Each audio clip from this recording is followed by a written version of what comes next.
Dear students, कल के video में या पिछले वीडियो में हमने जो स्टडी किया था, टॉपिक जो हमने लिया था वो था पेडागोजी इंग्लिश का learning and acquisition of language. तो वो फर्स्ट पार्ट था उस चैप्टर का, उस टॉपिक का, और उसमें हमने पढ़ा था concept of learning, types of learning, factors affecting learning.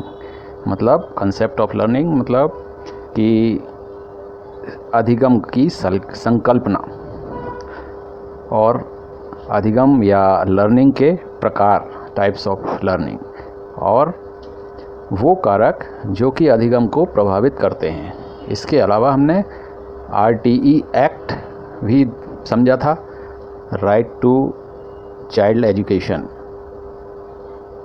या उसको बोलते हैं the right of child to free and compulsory education. तो ये हमने पढ़ा था। अब इसके बाद आज के वीडियो में हम पढ़ेंगे concept of acquisition, concept of पियाजे, चॉम्स्की, व्योत्स्की, पावलोव। तो इनकी संकल्पनाएं हम पढ़ेंगे, पियाजे, चॉम्स्की, व्योत्स्की और पावलोव की संकल्पना। और हम देखेंगे कंसेप्ट ऑफ एक्विजिशन मतलब कि अधिग्रहण की संकल्पना। इसके अलावा लैंग्वेज एक्विजिशन, भाषा का अधिग्रहण, और concept associated with acquisition and learning, अधिगम और अधिग्रहण से जुड़ी संकल्पना। ये सारे टॉपिक्स हम आज लेंगे। तो आइए हम स्टार्ट करते हैं।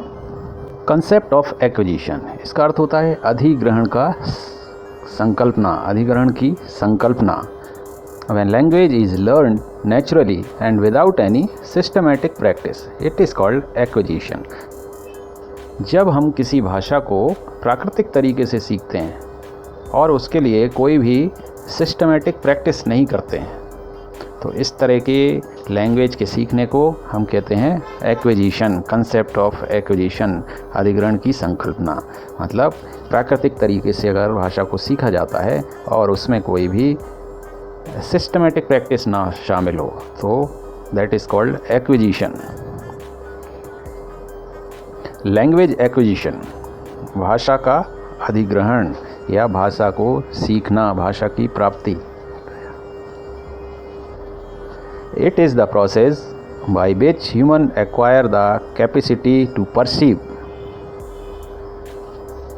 Produce and use words to understand and communicate. तो लैंग्वेज एक्विजिशन, भाषा का अधिग्रहण, एक प्रोसेस है, एक प्रक्रिया है जिसमें कोई भी इंसान, कोई भी ह्यूमन उस क्षमता को प्राप्त करता है। किस क्षमता को प्राप्त करता है?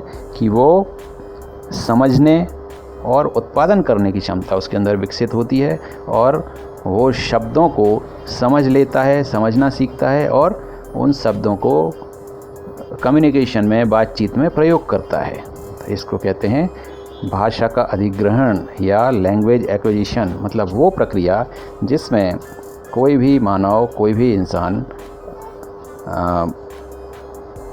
शब्दों को समझने की और उसका उत्पादन करने की क्षमता विकसित करता है, और उन शब्दों को समझने और उन शब्दों का बातचीत में प्रयोग करने की क्षमता विकसित करता है। ये होता है language acquisition. This language might be vocal as with speech or manual as in sign। तो ये भाषा कैसी होती है? या तो वोकल होती है, मतलब मौखिक होती है, या मैनुअल हो जाती है। मैनुअल मतलब जैसे लिखने में करते हैं यूज उसको, इस तरह का।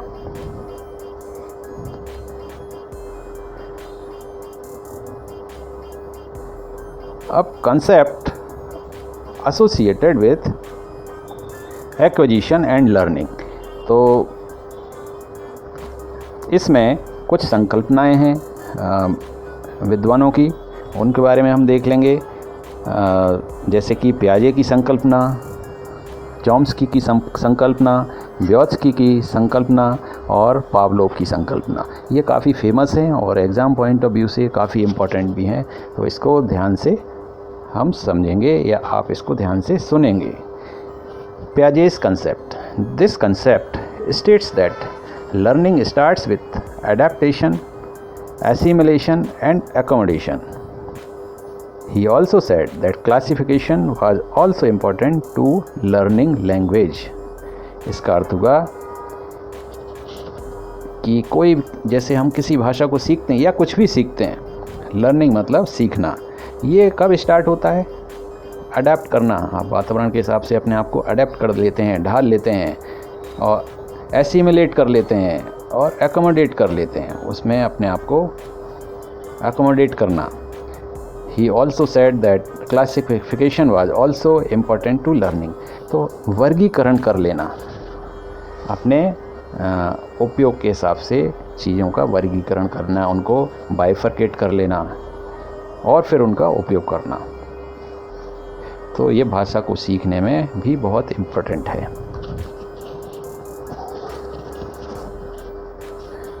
ये हो गया पियाजे का कंसेप्ट, पियाजे की संकल्पना। Concept of Chomsky. चॉम्स्की की संकल्पना क्या कहती है? It states that every person possesses a learning language learning device, और इसको शॉर्ट फॉर्म में कहते हैं LLD, which is a hypothetical tool hardwired into the brain. हर इंसान के अंदर एक तरह का लैंग्वेज लर्निंग डिवाइस होता है, भाषा को सीखने का एक इंस्ट्रूमेंट होता है, डिवाइस होता है, और ये डिवाइस काल्पनिक होता है, मतलब असलियत में वो डिवाइस होता नहीं है, लेकिन ये काल्पनिक होता है और इसके जो तार हैं वो दिमाग तक जुड़े हुए होते हैं। तो ये समझ में आ गया होगा आपको चॉम्स्की की संकल्पना कि हर व्यक्ति के अंदर एक तरह का डिवाइस होता है, लैंग्वेज लर्निंग डिवाइस, जिसको LLD कहते हैं, और वो डिवाइस हाइपोथेटिकल होता है, मतलब काल्पनिक होता है, कल्पनाओं में, और जिसके तार दिमाग से जुड़े हुए रहते हैं। इससे फ़ायदा क्या होता है कि लैंग्वेज को सीखने में मदद मिलती है। It helps children in rapidly learning and understanding a language, और ये बच्चों को मदद करता है जल्दी सीखने में और भाषा को समझने में। तो ये हो गया चॉम्स्की की संकल्पना।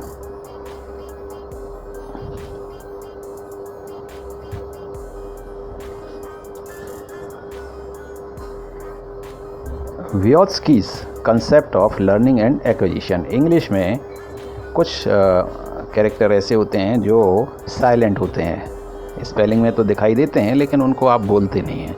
जैसे इस व्योत्स्की की स्पेलिंग है VYGOTSKY, व्योत्स्की, बोलते इसको व्योत्स्की हैं, और इसमें Y और G, देखिए G इसमें साइलेंट है, तो क्या बोलेंगे हम? व्योत्स्की। वरना इसको अगर स्पेलिंग के हिसाब से बोलें तो ये होता है बिग ओत्स्की, वो गलत उच्चारण है, इसका उच्चारण होगा प्रोनाउंसिएशन व्योत्स्की। तो व्योत्स्की की संकल्पना क्या है? He was of the opinion that social interaction played an important role in the development of cognition.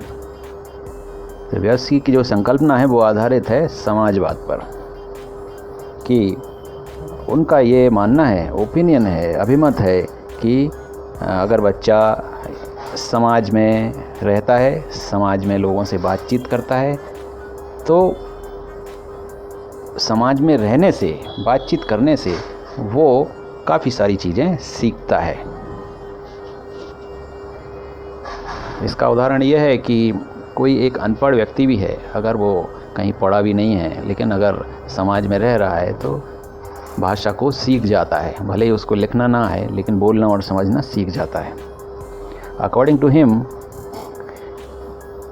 Community also plays a central role in the process of making meaning, and learning is a necessary and universal aspect of the process of developing culturally organized, specifically human psychological function। तो उनका वही मतलब है कि समुदाय या community बहुत ही इम्पोर्टेंट रोल प्ले करता है, उसका एक इम्पोर्टेंट पार्ट है, एक अहम किरदार है। किसमें? Process of making meaning and learning, अर्थ समझना और सीखना, इस प्रोसेस में समुदाय का बहुत ही इम्पोर्टेंट रोल है। एंड इज़ ए नेसेसरी, ये काफ़ी महत्वपूर्ण है, and universal aspect of the process of developing culturally organize, मतलब जो कल्चर है उसको समझने में काफ़ी अहम योगदान है। समाज से उसे मिलता है, ये सारी लर्निंग मिलती है।